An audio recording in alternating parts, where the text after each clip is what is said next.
Welcome back to another episode of What Are You Made Of with your boy, the unstoppable Mike C-Roc. I am back, folks. I've had a little downtime, which is probably good for people. But when I caught the virus a couple of weeks ago, and it was the first time through this whole thing that I felt any effects from this virus. And let me tell you something. The biggest part for me was the isolation part, because as you guys know, I'm a people person. I have to be around people. And I really had to turn inward to really work on myself, to heal myself. And in doing that, man, let me tell you, my mind went places that I haven't gone in a long time. So I'm going to be sharing more of that with you to come. But I am back, full of energy, feeling like myself again, and back in extroverting, which is so important in life. To be successful, you must extrovert. You must get around and be around people and share your energy and gather energy from other people. So with that being said, I have a great guest today. I hunted her down. I found her on Clubhouse, listening on the Breakfast with Champion, Glenn Lundy. Shout out to Glenn Lundy and Stephen Kuhn, who was the interviewer, I believe, right? Dimple, wasn't it, Stephen? Yes, it was. So it was. Yeah, so I listened to a great interview, and I was just so amazed that I knew that her information had to come to you, the audience here on the What Are You Made Of show. So Dimple Thakrar is a world-renowned expert, author, media contributor, and the go-to elite alignment coach. Her methodology is based on a straight talking, no nonsense approach that focuses on raising consciousness that creates win-win affiliations. She gives executive clients, top performers, and CEOs clarity on their endpoint, and then reverse engineers their roadmap, relationships, and results needed to create their legacy and purpose. Dimple, welcome to the What Are You Made Of show.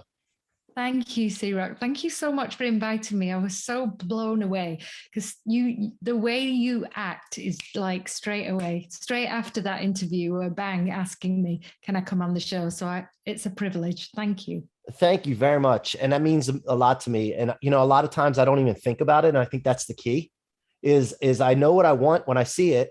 And then I just make the moves or effort towards that direction. Yeah, and, I want to teach that to people because it's a binary decision. It's either going towards what you want or away from it, and it gets rid of all the confusion. I think a lot of people get caught up in the maybe or, should I, shouldn't I, indecision. And I feel like a lot of confusion and chaos and anxiety and uncertainty and doubt come from indecision. Yep. I appreciate you recognizing that and for that feedback. It's really felt. So I always start the show, Dimple, with the same thing. So in keeping with tradition, what are you made of? What a great question. It's incredible, actually. What am I made of? Well, that has evolved over a lifetime, right?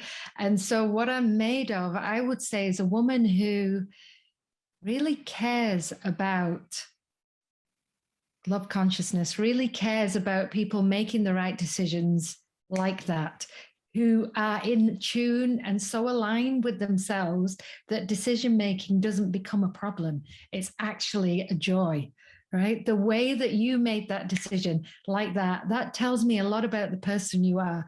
The fact that you've done the work, the fact that you're aligned in who you are, the fact that you trust your decision.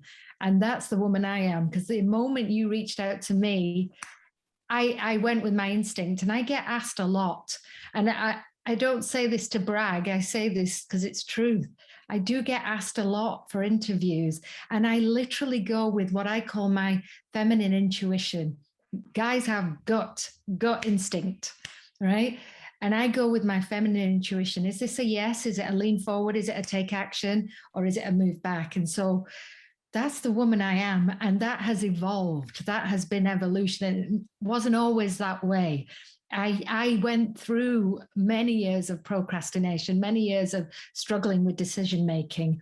And the truth of the matter is, it's when you learn to trust who you are, when you learn to figure out who you are, that process becomes effortless, like you said. So yeah, it really does. You people that aren't able to do this yet. Well, everybody's able to, but they're not there to that place yet. It does seem very difficult and complicated. And they're like, how do you do that? I can't even imagine, wrap my head around that. But doesn't it stem, whether it's men or women, doesn't it stem also from just having a clear, defined mission? And then it's either towards that mission or away, or building or destroying, living or dying. Yeah. Like, doesn't it really come from that?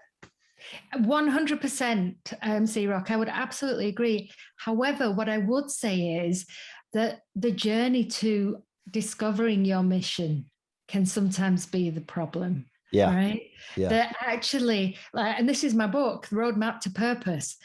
The number of successful men, women that I work with who they don't know what their purpose is. They've reached a point where they've done everything for everybody else in their lives. And then they get to a point where they reach success and it's like, well, what is my purpose? And even throughout that, and that often is the reason why the road is like that and it's not straightforward. You clearly have a well-defined purpose, but I can guarantee pretty much that it's taken you time to get to that and it changes, right? Yeah. Yeah. Well, I think that also, like, a lot of people are afraid to establish a mission because they think it's got to be set in stone. Yes. That it's not a live organism that can evolve.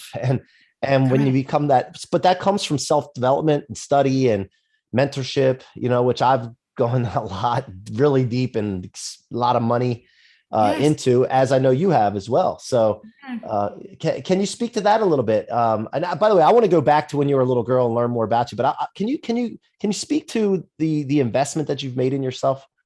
Wow. Yeah. So the investment is near on $500,000 right now, US dollars. And that has been over the last 4 years. And for a lot of people, they're like, how did she find them? Like all of those questions. Every time I make an investment in me, I never ask the how question, because the first investment I made was with Tony Robbins, Platinum Partner. I didn't have the money, right? That was 75,000 US dollars. How I much? didn't How much? 75,000 US dollars. That's just for the membership. Then you pay for all the travel and the accommodation. Then there's 3 other platinum partner trips. So double it, basically, double it.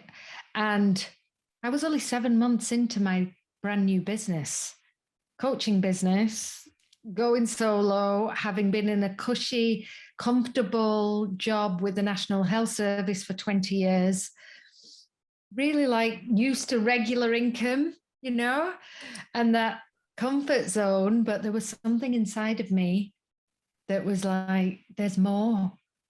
There was a little whisper inside of me.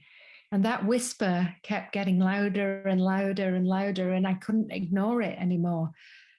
And so I took that leap of faith. And every decision that I've made in my life that has been the right one has been the question of not how am I going to achieve this, not what money, where is the money going to come from, but why and what? Why am I doing this? What is my purpose? Am I listening to that inner gut, inner intuition? And, I ask the audience and I ask you, C-Roc, how many times in your life have you made a decision that's made no sense whatsoever? On paper, it makes no sense. Like logically, it makes no sense. But there's something about it. We do it all the time. The people we choose to marry, the people we choose, to have children. Having children makes no sense financially, makes no sense logically, right? Yep. But we do it. Why and what is the reason? Why? Because we're born to procreate. What? Because we need to give more. There's something in us that wants to pass on our legacy. Yeah. Yeah. And how did that conversation go with your spouse when you spent 75,000? You planted that one nicely. So I've been married to my beautiful man now for 26 years. We have been together 31. And at the time of that conversation, we were actually heading for our divorce. We were planning our divorce so we were in our 22nd year of marriage. And we had planned like an exit strategy, like you would for a business, to be divorced on our 25th, because we had assets and things that we wanted to sort out. We had children that we were being very logical and methodical with the conversation. And so I remember going to Tony Robbins. I'd only ever heard of him 3 months prior to this, and it was in the UK, down in London. And the first day I was there, I was like, there is an event here that I want to go to, and it's only platinum partners, it's relationship. And again, something inside of me was like, this is going to be make or break. This is going to be the moment that you either lose him or you start a brand new chapter with this man. And so I signed on the dotted line, 75,000 US dollars. And it was midnight. I remember it well. It was a Thursday, and I rang him up and I said to him, babe, I've done something crazy. Please don't shout at me. And with hindsight, thinking back, this is the first time I'd ever been away without the children.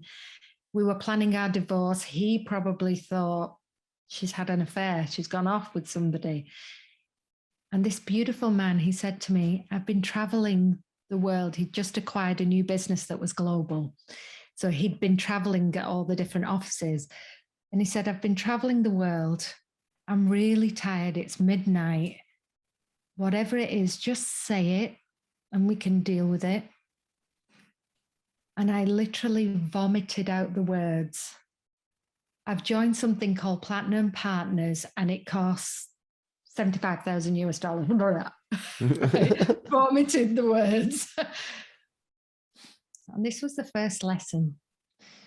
This beautiful man turned around and he said, listen, 22 years ago, you took a job and you became the breadwinner for 10 years so that I could follow my dream and my passion. And I could set up a business. And like, my husband's a serial entrepreneur. Like, he was selling mangoes on a Sunday morning. He was roofing on a Tuesday evening. He was, like, I can't tell you the number of businesses, working 24/7 when we first got married. And he said to me, you invested in me in those years. And he said, the way I see this now, that this is an investment in you and your business, and it's your turn to shine. Right? Wow. Yeah. Yeah. And this is a man who knows he's losing his wife. Yeah. I mean, how powerful the encouragement, how powerful the confidence, man, because behind every successful person I've found over and over again, there's somebody behind them, encouraging them, lifting them up, picking them up when they fall down. And were you in a broken spot at that point? Like, were you feeling like rock bottom, kind of just broken? Yeah. I was broken from my, like, if I look at my life wheel, I was broken from my relationship point of view, and I had put all my energy into my business. So I'd shifted my focus. So if you were to look at my wheel of life, the relationship was at 0, and the business and the purpose and the mission was probably at 7 or 8.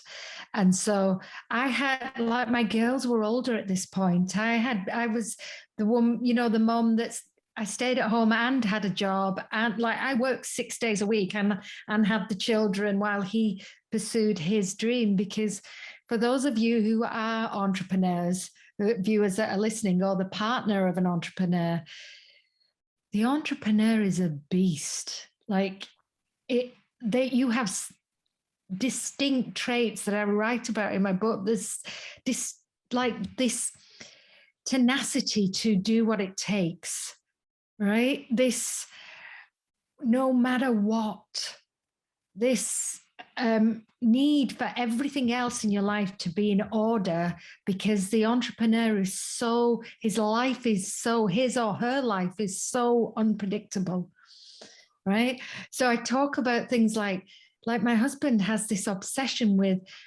all his shirts have to be on the same hanger, buttoned up, because every other area in his life has to have order, because his goal has such chaos. Like the life of an entrepreneur, you don't know what the next turn is. You just know there will be that level of trust, right? Yep. So where did you end up? How did you, once you went through being a platinum partner, how did you end up the money situation? Like, where did it all of a sudden come from? Because obviously the how wasn't there. You weren't looking for the how at that moment. Yeah. So what happened was, My husband invested a little bit and my business took off because I suddenly got a roadmap. There was a reason, there was a why. And I firmly believe in, so that, I work with strategy and spirit. And I firmly believe that you can have the best strategy in the frigging world and it will get you so far. But if you don't have what I call the 3D, the spirit, the belief, the belief in something greater than you will guide you and provide the way. If you don't have that, and you don't have people call it law of attraction, they call it manifesting, they call it a knowingness. Mm-hmm. Like, how many times in your business, C-Roc, have you taken a decision and everybody else has said, this does not make sense. Where are you going to get the fun? Like, how are you going to make this happen? And magic happens from nowhere, from the grace of God. And that's what happened. From the grace of God, my business took off. I got clients suddenly. The more I invested in me, the more I realized my worth. The more I realized what I give to my clients, the more I grew, because I believe that everybody that comes to me, the lessons and the coaching and the teaching that comes to me for them is for me as well. Yeah. So I grow as they grow. Yeah, I agree. Does that make sense? Yeah, 100%. Yeah. And how did you get clients at first? Like, what was your way of marketing? So all of my marketing is what I call magnetic marketing. So it's very much, it's not I go out and find and chase, I magnetize. So everything is word of mouth. Everything, even the way we've met. I set the intention at the beginning of 2021. I set the intention that I want to be interviewed on podcasts more. My first ever interview was for Tony Robbins' podcast. And so I want my message to be out there. So I set that intention and I set that out in the universe, in the quantum. And so when you ask me about marketing, I find it really funny because there is strategy, but I'm guided by what I'm magnetized to. Does that make sense? Yeah. So it definitely aligns with what I talk about a lot, which is the attraction model. When you can cause and create futures for yourself and help others cause and create futures for themselves, they want to be around you. They want to do business with you. They want to learn from you. They want to spend time with you. Causing and creating futures, which I've been coached big time. Shout out to Richie Dolan, who's my coach, that has taught me. Now, I've always done a portion of causing and creating futures, but I never realized and actualized what I was doing. And he helped me identify that and really see how powerful that was in creating an attraction model, which you're talking about, which is magnetizing, right? Yeah, absolutely. Yeah. And, when we think about it, we magnetize everything because we're human beings. So we feel first. You will feel when you're in a networking environment, you will feel somebody's energy long before you speak to them. Yeah. You will feel pulled. You were pulled to what I spoke of. Yep. Right. And it wasn't really, I bet if I was to say to you, what were the words that I said, you wouldn't remember, but you'd know the feeling. Well, no. And actually, as you're talking too, the feeling, yes. And I remember where I was at the same time. And also I do, as you talk more, I remember other stories that you told, which is leading to some other questions that I have, but definitely that feeling. Absolutely. Without a doubt. The emotion. Yeah. Yeah. So two other things I want to cover. One, where did you grow up and what was it like being a child, in the family that you grew up in? Thank you. Beautiful question.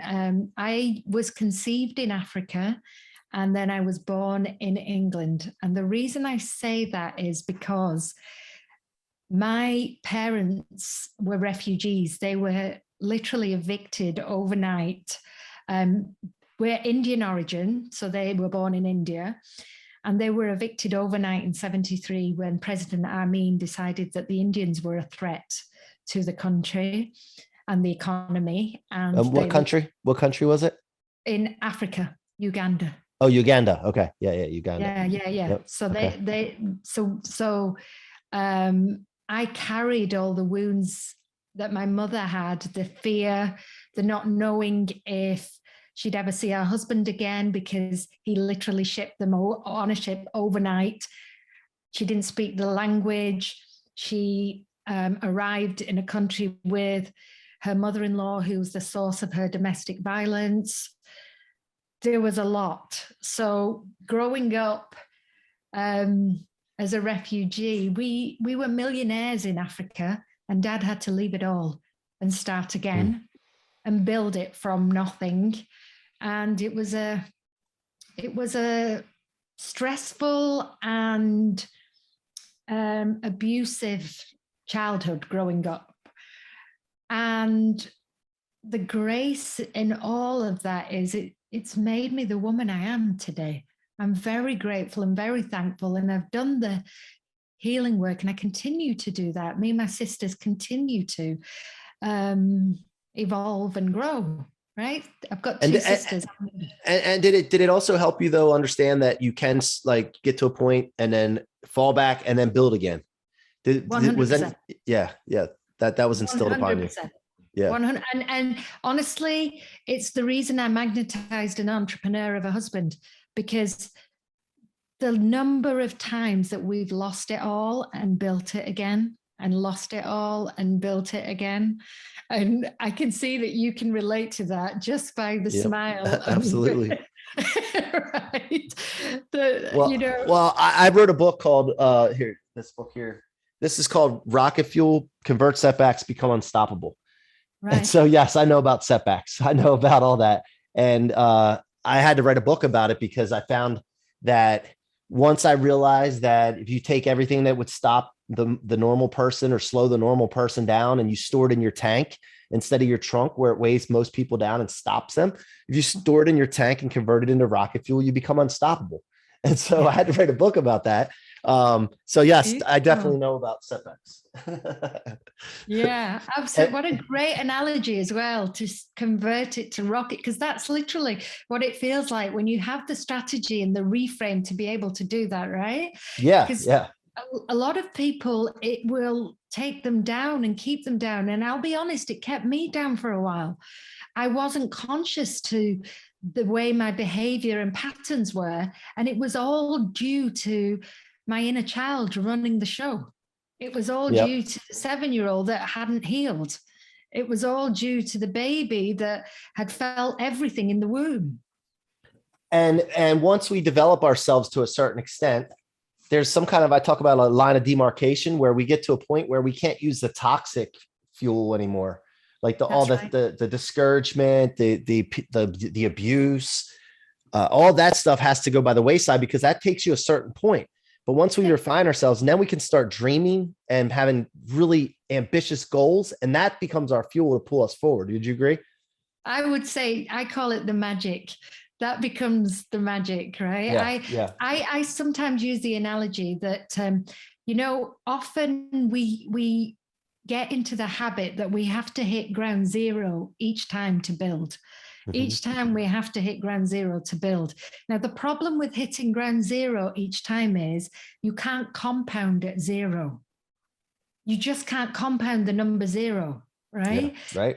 So every time you go to 1 and then you hit ground zero, you can't compound. So you keep going to 1 and hitting ground zero. Whereas like you said, when you stop using the toxic fuel as your fuel, that for me is the equivalent to being at number 1. Because at number 1, you can compound. Yes. At number 1, you can compound to 2. At 2, you can compound to 4. At 4, 8, 16, 32, and so on, right? And you no longer need the toxicity of your upbringing no longer becomes toxic. You see it in a different light. It actually becomes your blessing. And so therefore you never have to hit ground zero again. Love that analogy. Yeah, that's great. That's a great way to frame it for real. Like, and one other thing I wanted to point out with that, anyway, you have a few more minutes because I have one more topic I want to cover with you. Yes, of I course. want to cover the topic when we were talking, or I say we, I was involved in the conversation by listening. But when you were talking about a husband and wife and the Mhm. dynamic between the two of them, and how the women can at times take the men's masculinity onto themselves, and that Yes. causes problems, and vice versa. So can you get into that a little bit? Because I was really intrigued by that. And I've been married 18 and a half years to a beautiful Congratulations. woman, and we've had our ups and downs, but we've, like, to me, it's gotten better and better and better. And I don't know, coming from a broken home like I have, and my mom being married 3 times and my dad being married twice, I don't know how I got into a situation where I have a thriving marriage 18 and a half years in, but um, I was like basically reflecting on what you were talking about and seeing how those things go. And what I do a lot of times when I'm in coaching or mentorship is I'll go back. I won't just look forward. I'll go back to and see, why did I have success in certain areas based on what I'm being told right now? Why did I have failures? And then attach those lessons to those things in the past so that when I go forward, I can use it to elevate. So can you speak Nice. to that? Yeah, absolutely. So, and the reason I can speak to it is because I've lived it. Like Yeah. I've Yeah. lived this piece, right? And what I talk about in my book, and that it's the stages of a relationship, it's the stages of a marriage, and you go through what I call the honeymoon stage. Then there's the depolarization stage, and then there's the demasculation stage, which is what you're talking of, Mhm. which is basically, and I'm very straight talking, it's basically you take his balls. Oh, that's right. Yeah, yeah. No, okay. I was thinking there's something I'm missing here, because I actually went back to my team in the Mm, mortgage business. This is so funny. And I went back to them and I had this conversation with them about your talk. And right? some people were like, "What?" And so I just remembered that note. So yeah, yes. Yeah, you This is an basically, wide open here. There's no limit. So say what you need to say. okay, perfect. So you basically rob him of your balls, of his balls, and he hands them over, by the way. It's a two-way exchange. He hands them over and you rob him of them and you wear them. And it's so bloody uncomfortable as a woman to wear those balls, but we do. And the reason it happens is because there's a thing called masculine and feminine energy that we have within us. We have both. It's not defined by gender. So I have masculine and feminine in me. You have masculine and feminine in you. And She doesn't know very well, guys. If you're listening to this, I don't have any feminism in me. I'm just kidding, God. I love that. I love I'm that. just joking. And so the problem occurs when we get out of balance, like with anything, when we become misaligned. And over time, in some marriages, and you were very lucky, and I suspect it was because you've seen this trait growing up with your parents and the number of divorces, right? Yeah. And the way that you process is you see the problem, you learn from it, and you reframe it to make it a lesson. Yeah. That's the 100%. pattern that you use, right? Which is why you've learned from your parents' upbringing, you've reframed it as a lesson, and you'll never go there because you're never going to do that lesson because you don't need to learn it, Yeah. right? Yep. And so what occurs is, and this is what happened in my marriage, is the honeymoon period lasts anywhere between the first year right through to the fifth year. Usually when couples have children, what happens is the man goes into a life cycle, into a phase where he has this overwhelming responsibility to provide and protect. And he has to, like, not only is he providing and protecting now for his wife, but he's also got a mouth to feed a baby mouth. So he becomes obsessive with working. And this, in my instance, was when my husband worked 6 a.m. till midnight, anything to bring money in, right? Mm-hmm. Now, the problem with that is it's the same time when the woman needs emotional support and protection. So if he's out all the time, she has to source that from within her. Now, protection and providing are masculine traits. So she has to rise in her masculine and almost wear the trousers And this is the part of the marriage where there's often demasculation. What does that look like? You get masculine energy from the man. You get inauthentic masculine energy from the woman. And if you think about that, it's like magnets. If you have positive and positive, it's going to repel. Yeah. Depolarization. So what actually occurs is you get this place of fights and arguments, like you're with a buddy, you're kind of rubbing up against a guy. Mm-hmm. You're not attracted to her anymore.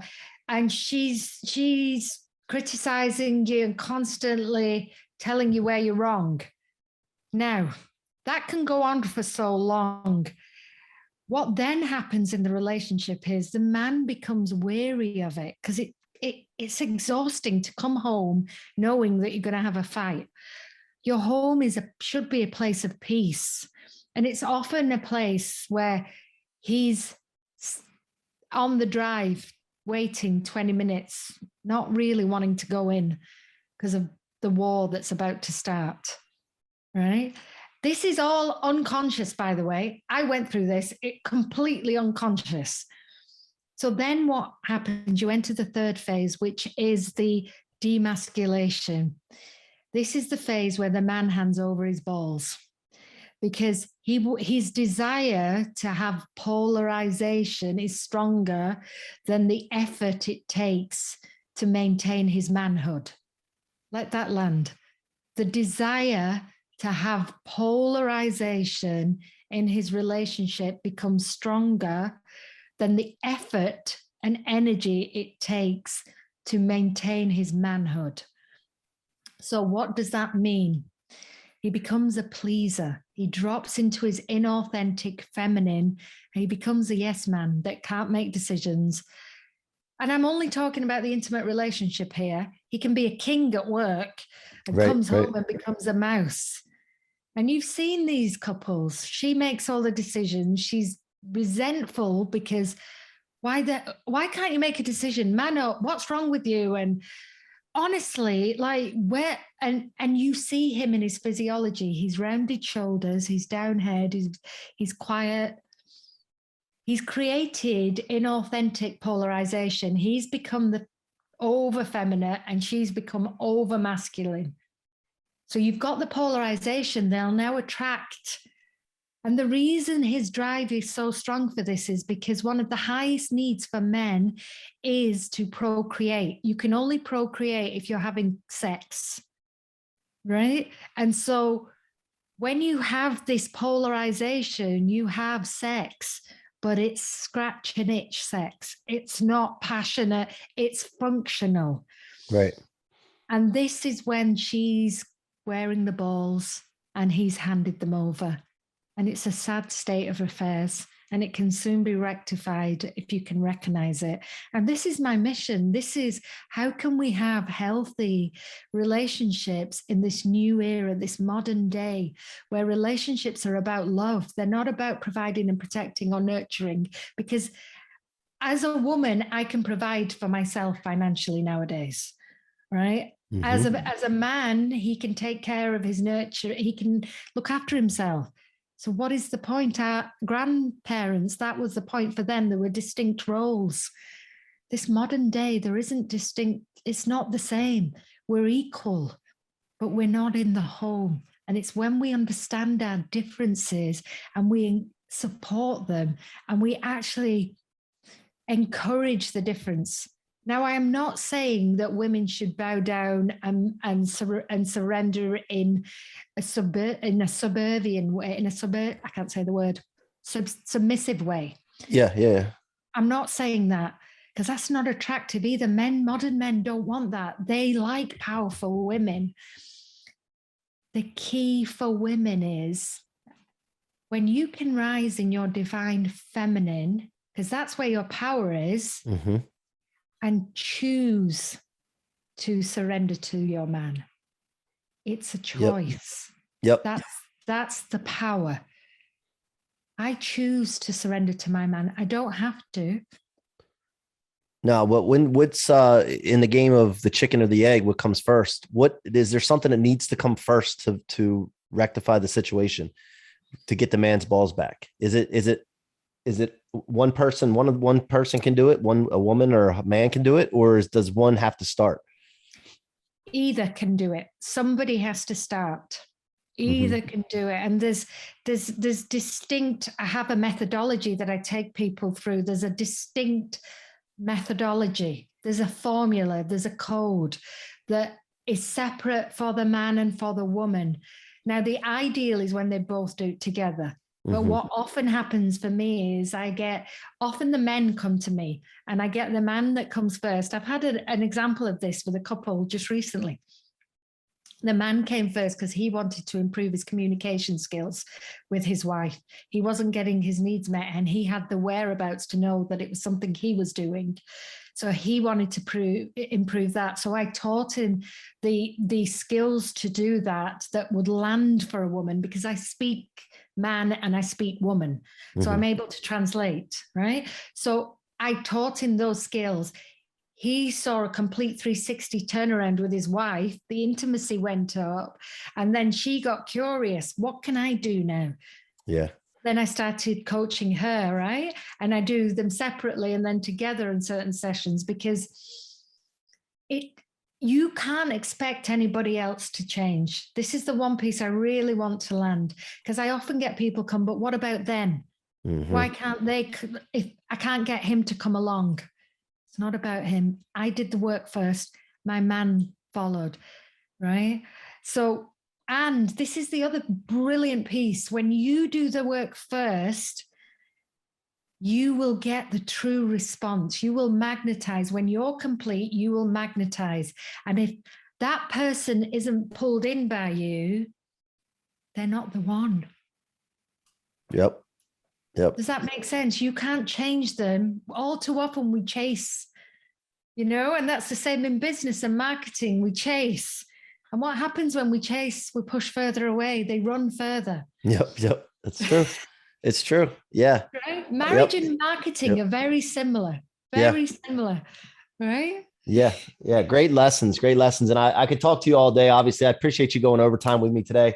But I want to thank you, sending much gratitude to you for taking the time to come on the show today to share with my audience. And it's so funny, it hit me during the show that I forgot I told my team, we have a sales meeting every day, and I was going over some of the things you were talking about having the balls taken from the man, and I didn't even remember that until just now, so that was pretty funny. But Dimple, how can my audience engage with you further and learn more about you? Oh, thank you, C-Roc. I appreciate that. The best way is Instagram. And it's just my name, Dimple Thakrar, which is Thakrar. That's where you can get my book, all my courses. I'm just going to be running a course in January, which literally is what we've been talking about, the skills on how to go. And it's called 8 weeks from pain to passion. Like you can literally turn it around, and it's for men, women, couples, whether you're single, whether you're not, because it's the foundations of relationship skills. And it's all your relationships, not just your intimate ones. It's all, so I get excited when I talk about it, because I know the magic that can happen. And and it's because you've experienced it. You've been the low part, or you've been at the high part, which is phenomenal. So Dimple, thank you so much for being here. Guys, you've been listening to the What Are You Made Of podcast with your boy, the unstoppable Mike C-Roc. And as we've just heard, Dimple is definitely unstoppable. Go support her. Check her out on Instagram at her name, Dimple Thakrar. And let her know that you heard her here. If we could change just one life, or maybe a couple, I mean, just think about the time that we just invested, what that means. So appreciate all of you listening. Please go subscribe on your favorite podcast platform. If you like to watch these, go to YouTube. You can watch these on Mike C-Roc Ciorrocco. And finally, go check out the Blueprinted platform. We are launching now, Blueprinted, BLOO printed.com/VIP. If you're a creator, an expert, or you know how to do something in a granular level, step by step, and you want to change lives, go check out Blueprinted, and we'll we'll put a blueprint together for you and for us and for those that want to make a difference. Until next time, be unstoppable.